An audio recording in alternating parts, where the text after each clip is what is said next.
Abigenga muriho. Abigenga muriho. Haguruka. Dukoma amashi menshi. Imana ishimwe. Arahinduye ubuzima bwanje kubwo kwizera. Nzanywe niki ngaho? Ikintu gitumye nza ngaha twumvikane gato. Sinzi ko ari ngaha, ariko hari hano hameze nkaha naje mu misi yahera kubera ko ari impunzi. Abantu bahunze ubwa mbere panu bahunze amazi yabateye. Ndagerageza ndazana n'abandi turi kumwe turarondera ifungurwa turabazanira. Hari hameze gutya ahantu hari amahema menshi. Imana iradushoboza, turashobora kugaburira bakeyi aho dushoboye, turabaha ivyo dushoboye guterera. Nibaza ko naje rimwe canke kabiri. Ubu ejo bundi amazi abatereye, sinari mu Burundi nari muri Egypt, ndumva ivyabaye ndagaruka n'ingoga. Imana iranshoboza gushobora kugaburira imiryango ishika hafi 90 ndibaza hariya hirya kuri Pentecote, aho Imana dushoboje kugaburira abantu barenga 480. Imana dushoboza gurira amashure abana bari bataye muhira iwabo bagashobora kuja bakaja kuronderaho bahungira kubera ivyari vyabaye. Rero ivyo byose ndabibonye birambabaza, ndavuga ngo nitwari dukiye kwa mu gihugu aho abantu bashobora kubaho bagahura n'ingorane, hakabura ushobora kubatabara cyangwa ugasanga biratevye. Ariko byose bivana n'ingene ubutungane cyangwa uburongozi bw'igihugu buba butunganijwe. Jewe navukiye mu Burundi, mpura n'ingorane ndi umwana muto, mbura abavyeyi kubera intambara. Ndabura gushika uyu munsi nigeze mbona naho muvyeyi wanje yahambwe kubera intambara. Ndaba mu buzima bugoye, ndarara mwibarabara, ndaba mu bukene, amashuri arahagarara, niga mu mwaka w'icenda. Ndagera igihe numva yuko ubuzima bwanje buheze ataje mfashe baye gushikako. Abantu barambwira ngo Dieudonné ntacu uzofushitseko, ubuzima bwawe bwaraheze, indoto zawe zose warufise zirarangiye. Ariko kuva nkiri muto narifise indoto zo kuzoba umuntu akomeye. Papa wanje yari yaragendanye nagwa gasore yaharaniye intayo kwikukira y'Uburundi, yarambarira ibintu bahora bakora kugira ngo bifuze ingene Burundi cyo bugihugu ciza, abantu babanye mu mahoro, abantu bateye imbere, abantu bakundana, abantu bashiramo ingufu kugira ngo bashike kure. Hanyuma nkura mbona intambara, nkura mbona ibibazo, nawe baramwica. Hanyuma sigara nibaza ngo mbega ubuzima bumaziki kubona tuvukira mu gihugu aho umuntu yamari ko arahunga, aho umuntu yamari ko araca mu bibazo, aho umuntu yamari ko araca mu bukene, aho umuntu abura ingene abaho mu bintu bisanzwe bitoyi by'ubuzima bwa misi yose. Birantera ishavu naho nari mu ngorane, ntangura gukoresha ingabire n'ingabire Imana yampaye. Nari mwibarabara ariko ntangura kugenda nkazana zikora, sinari mutoyi cyane.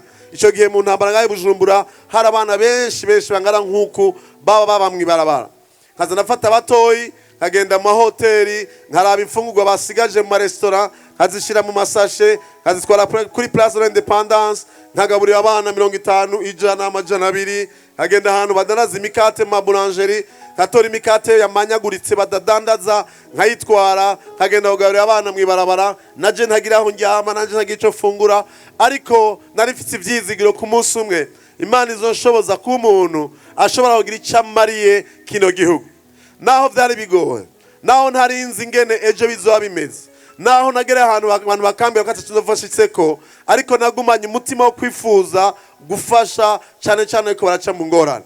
Imana iranshoboza, maze kuyimenya ndahinduka, ntangura kurota ibintu binini kuzogira ico mariye igihugu canje, urungane rwanje. Niho natanguza umuhare w'ugwaruka rw'imboneza mu ikanguro witwa New Generation mu Gatumba. Naho bitagiye bigenda neza kubera ibyagiye birahinduka mu gihugu, ariko twaragerageza gukora mu bijyanye no kwigisha ugwaruka, haba no mu kurera abana bakiri bato. Je nagize mariage nagize mariage nkiri muto mfite imyaka 25. Nagize mariage mfise abana 30 bavuye kuri Place de l'Independance, tudasangiye ubwoko, tudafisa dusangiye aho tuva, tubana mu nzu, turabarera na madamu wanje. Kimwe mu vyatumye vy'ukuri nkora ku mutima, yabaye mwe mu volontaire baje kumfasha kurera abo bana mu gihe vyari bigoye.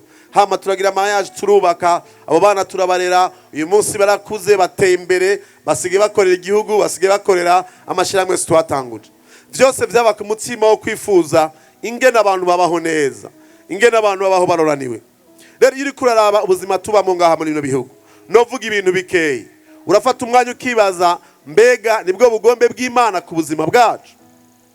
Mbega nuko abantu babaho imisi yose bamasubiranamwo hagati yabo, bagahunga bakicana nkuko twagiye turabibona muri kahise, ngo tubone intambara aho hirya no hino?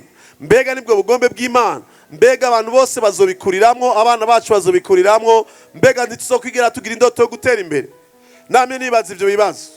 Ejo bundi ko ndagenda mu bice itandukanye ya Bujumbura yagutse, sanga ari abana uyu munsi badashobora gufungura gatatu ku munsi, hari abantu badashobora gufungura kabiri ku munsi, n'imibiri ugasanga umuntu afungura rimwe, ugasanga ari abana bakija ku ishure atakintu bafunguye mu gitondo. Ivyo sivyo kwisi ahantu henshi bikibaho. Nukubera ko kenshi usanga byaratunaniye twese mu byo dushinzwe gukora kugira ngo abantu bashobore kubaho neza, baroraniwe, bafise ibibakwiye. Benshi muri twebwe twarakomeretse kubera ibibazo byabaye muri kahise mu mitima yacu. Ugiye uraraba kuva mu myaka 60 tumva batubwira ngo harabaye intambara. Mu myaka ya 70 baratubwira ngo abantu baricanye, harapfa abantu benshi, barahambwa mu binogo, ntiyagira n'umenya iyo bari.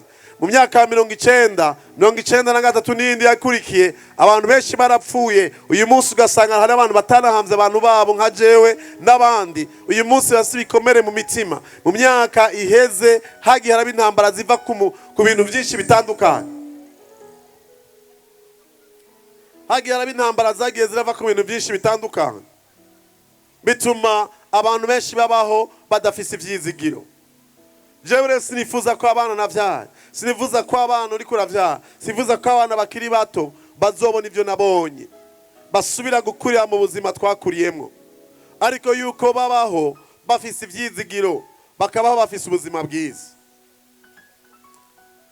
Abantu benshi muri kino gihugu baracaba ahantu aho usanga yibana wenyene, ahantu kure, adashobora gushikira amazi, adashobora gushikira amatara, adashobora gushikira ishure, adashobora gushika kwa muganga vyoroshe. Abo ni benshi barenga 89%. Uyu munsi hari abantu bakiryama mu mazu, adashobora kuryama no kukamatera gato, adashobora kuronka ico yifuka, aryama mu nzira imwe impene, ibindi bitungwa kanaka, inzu atekamo, gushika usanga adashobora kugira guhema neza ngo amererwe neza. Ivyo sivyo mu gihugu kigeze maze imyaka 60 irenga cikukiye. Dukwiye kubaho tubayeho neza, tugerageza kuroranirwa ku munsi ku munsi, abantu bakabaho batera imbere. Abajene benshi muri kino gihe bavyuka bifuza guhungira mu bindi bihugu, sivyo. Je nakuriye muri kino gihugu, naciye mu bigoye, Imana iranyugurura imiryango, ndagenda hirya no hino kwisi, kenshi cyane ndagenda hirya no hino. Fise amaviza bihugu abantu benshi bifuza, ariko iminsi yose ntahanga, kubera ko nasanze yuko bishoboka kuri ngaha ushobora gutera imbere, ushobora kuroranirwa. Kubera ko Imana yaramfashije, ndaronka umuryango, ndubaka urugo rwanje, ndafise ibikorwa ndongoye bitera imbere bimeze neza. Rero nasanze bishoboka iyo umuntu agaragaje gutunganya ingene abaho, akabaho afite imigenderanire myiza n'abandi. Jewe naje kwitoza nk'uwigenga. Kubera iki naje nk'uwigenga? Uko abantu bari mu migambwe nabo nyene bafise uburenganzira bwo kuja mu nzego. Mu ngorane zikunda kuba nuko abantu bari mu migambwe gutora abashingamateka baserukira ni gake banamenya nuwo bamashiriye kuri lista agiye kubaserukira. Usanga bapfuye gutora gusa, mugabo wagenduka mubaza uti watoye nde, ntakubwira uwa yatowe ari we. Wamubaza uti none muzohurira he canka ameze gute, ntanamuzi. Ariko itandukanirizo abigenga, jewe ni mwantora, mwambonye, muranzi, udupapuro mufise, turiko ifoto yanje, turiko amazina yanje, turiko nimero de telefone zanje, murashobora kuntora, kumpamagara, mugashobora kumenya ingene mushobora kuntuma. Rero ico gituma uyu munsi abigenga dufise uburenganzira natwe yuko dushobora kuza kugira ngo duserukirwe mu nzego z'igihugu. Kubera ko twaserukiye kenshi n'imigambwe, ugasanga n'imigambwe yagiye kuduserukira ntituyirimwo, mugabo abantu bagiye kuduserukira ntiturabazi, kandi bashobora ngo bagire icyo batumariye ngo batubwire mu buzima bwacu. Ariko rero twe n'abigenga natwe ibwirizwa shingiro riraduha uburenganzira bwo gushobora kuja mu nzego. Igihe twari Gitega mu munsi umukuru w'igihugu yari ko arugurura iminsi yo kwiyamamaza, nije bahaye ijambo rya mbere Igitega kuvuga ijambo serukira abazokwitoza. Bwari bwo bwa mbere umuntu atari mu migambwe bamuha ijambo bakamuha ikibanza. Rero nico gituma nagomba namwe ngo mu gihe kwa kane muzozinduke mu gitondo, nimwagenda gutora mugashika mu kazu kitora, barabereka aho muzosanga nimero 27 untore, uvuga uti wa wundi yaje guturaba, wa wundi tuzi, wa wundi dushobora gutelefona tukamutora, wa wundi tuzi ico yamaze muri kahise, tugira tumutume kugira ngo agende kwitwararika ibibazo vyacu mu nama nshingamateka, aduserukire mu bibazo dufite ngaha mu Gatumba. Turabona ko ari ibibazo byinshi, biraryoshe kwiyamamaza ukaza gusabanwa gutore, ariko je ndi umuntu nk'uwako cyane, ndiko ndarengana nkabona abantu bakiya mu mazi harya, numva ngize isoni kuba nitwe Murundi. Abantu batagira ahantu bashobora kuryama ngo dufashe ingene twabafashanya twese mu gihugu cy'abantu miliyoni 12 baronka ahantu bashobora kuba barabaye hameze neza, ni kibazo kijanye n'ingene imibereho y'abantu itunganywa mu gihugu. Ibindi bihugu ikibazo nk'ico kibaye ni kibazo cy'igihugu cyose, si kibazo cy'umuntu umwe. Iyo umuntu ahuye n'ingorane atari we yaziteye, twategereza gukora ibisabwa vyose kugira ngo dushobore gufasha uyo muntu ntagwe mu morera y'ibintu atazi iyo byaje biva.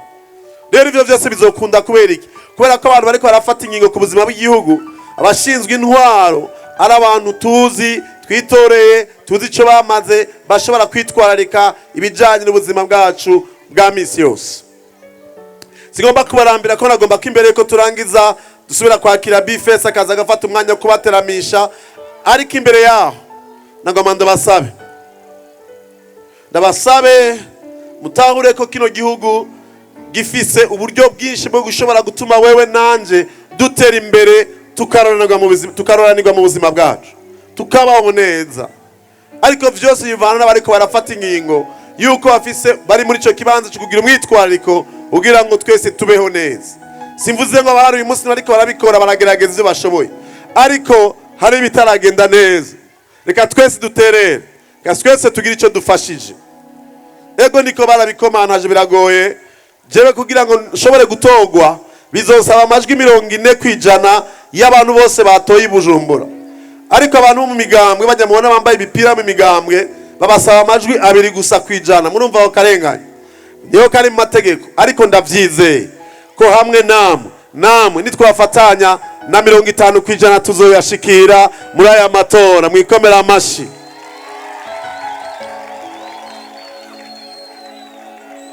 Hariho n'abantu bavuga ngo iyo umuntu atoye uwigenga ngo abatakajijwi. Umuntu ntabatakajijwi iyo atoye uwo yemera, naho yo yemera totsinda abatoye ico we yizera. Kirazira kuza gutora kubw'igitsure cy'umuntu yaguteye cyangwa umuntu yakumanipiye kugira ngo ugende gutora uwashaka, ariko utora umuntu kuko umwiyumvamwo. Kandi ntumutora gusa kugira ngo atsinde, umutora kugira ngo wifatanye hamwe nawe mu gihe gikwiriye, ukagera igihe ukazobona kumbura ivyo wiyemeje birageza aho bizana ivyamwe. Nta muntu numwe atangura acaba uw'imbere, birafise aho bitangurira bikagenda buhoro buhoro. Nihagira umuntu akuza mu gutwi akongorera ahubwira ngo naho wemera Uwigenga Dieudonné ngo utakaje umwanya ngo genda utore umugambwe kanaka, umubwire uti yo ni manipulation, uri kuragerageza kungura, uri kuragerageza kunesha intumbero. Ivyo vyamye vyica kino gihugu. Muri kino gihugu umuntu wese atazagira uburenganzira bwo gutora uwashaka ingene avyiyumvira mu mwidegemvyo atagitsura. Hari ahantu numvise ejo bundi muri komine twagiye kwiyamamazamwo mu bice vya Mutamba, aho hari ahantu mu zone imwe hari umuntu yashoboye kugendera aba bantu baje kunshigikira, aca basaba ngo batange amakarata yabo ngo azoja kubatorera. Ubu ndiko narondera inzego z'igihugu, ndagomba ko dushikira iyo muntu kubwifatira, kubera ko kirazira nta muntu atorera uyundi. Abona batumvise ijambo mukuru w'igihugu yavuze. Ubundi tukiri mu bihe by'ibikino by'uko umuntu wese afata abantu akabakoresha uko ashatse. Umurundi wese ibwirizwa shingiro ingingo ya 13 imuha uburenganzira bwo gutora no kwitoza, afise uburenganzira bwo guhitamo uwashatse uwo yiyumvisemwo bivanye n'ingene bivuye ku mutima atagahato. Ntihagire numa gutera ubwoba, ntihagire numa kubwira amajambo kubwira ngo ngirace mpindura ivyo nagomba guhitamwo, bikore kubera ko nakaryo amategeko y'igihugu aguhaye cyo gushobora kuvuga ngo ndatuma umuntu nzi shobora kubaza, shobora gushikira kugira ngo azoshobore kushikira imbere maze aze ngaha adufashe gutora inyishu ibibazo dufise. Ndarangije ndabasezerana ibintu bitatu. Nimwanora mukifatana n'abandi banyabujumbura benshi bamaze kunyemerera kunora, nemeye ko natogwa icambere mu buryo bazoduhangashiruka bute, nemeye ko ndabufata ubwo buryo nkabuhemba abakozi bazokora mu biro by'umushingamateka yitwa Nahimana Dieudonné, bazoba bafise amatelefone yo kwitaba kujya muhora mu telefona muri Econet canke limitere bakabitaba, n'abazoba biteguye kubitaba kugira mu babwire ingorane miko murahura nazo ngaho, maze nshobore kuzumva ndazishikana imbere mu nama nshingamateka canke nze kuraba indongozi abarongoye kano gace ndababwire nti aba bantu mu Gatumba batunganirize gutyo kubera ko muzamwanyizeye mukantuma, ubwo buryo nzobushira ku ruhande. Icya kabiri, nemeye ko n'imiburiburi rimwe mu myaka 5 nzomara ndumushingamateka nzogaruka ngaha dufise umwanya ukwiye tuganire tubazanye hagati yacu ibibazo bihari.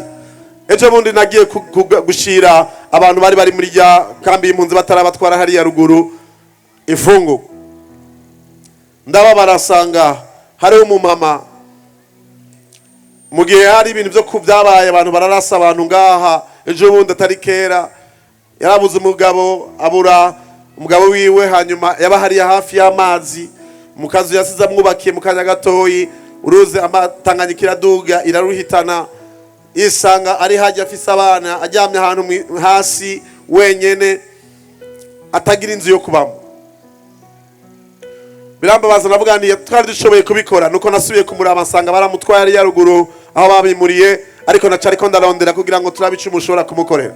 Ugasanga umuntu mu mwanya muto ibintu byose byarahagaze mu buzima, ariko ugasanga twe turi abantu ibihumbi amajana ntidushobora kugira ikintu dukoze kugira ngo uwo muntu tumufashe ashobore kuva muri izo ngorane atishizemo. Turakeneye ko nzogaruka tukicara tukarabira hamwe. Hari abantu bakaca mu bibazo atari byo biteye, atari ubunebwe bwabo, tubafashe gute. Ubwa gatatu, nkuko sanze nkora ibikorwa byo kwiteza imbere byo kwigisha ugwaruka, sanze nigisha ugwaruka bijyane gukora ibikorwa by'imyuga no kwiteza imbere mu mashira hamwe natanguje, ndifuza kugaruka kugira ngo ugwaruka gwishi mbona muri hano twiyumvirire hamwe ingene mu kwiteza imbere mukoresheje ivy'Imana maze kubaha ngaha, kuko nabikoze mu bindi bihugu, kuko ndabikora kandi aho sanze ifise amashira hamwe kugira ngo dufatanize hamwe twiyungunganye. Ivyo bintu bitatu nivyo ndabasezeraniye vya mbere vyihutirwa mu gihe muzoba mwamwizeye mukano. Ndizere ko mwebwe ngaha mu Gatumba muzoma amajwi kugira ngo mu gihe bazovuga bati abashingamateka batoye muri Bujumbura uzokumve ko wa wundi wahaye ijwi Nahimana Dieudonné nawe yatowe. Imbere yuko ndangiza nagomba sabe abantu ndababazi muheje kumbona sivyo mwanyumvirije, ni bande bumva bonsezeranira yuko itariki 5 bazompa ijwi bakantura ngo ndabere Umushingamateka, muduza amaboko yanyu ndaduza amaboko yabo ndawe. Uyu atadugije ari iruhande yawe mubaza uti waje gukora iki ngaha, wari iruhande yawe atadugije utuvuye wari wazanywe n'iki ngaha wewe. Mwikomera amashi muri abantu bigitangaza. Nanumva umengo sinuhagarika kuvuganiriza kubera ko musa neza cyane. Muri abantu beza, muri abantu bigitangaza.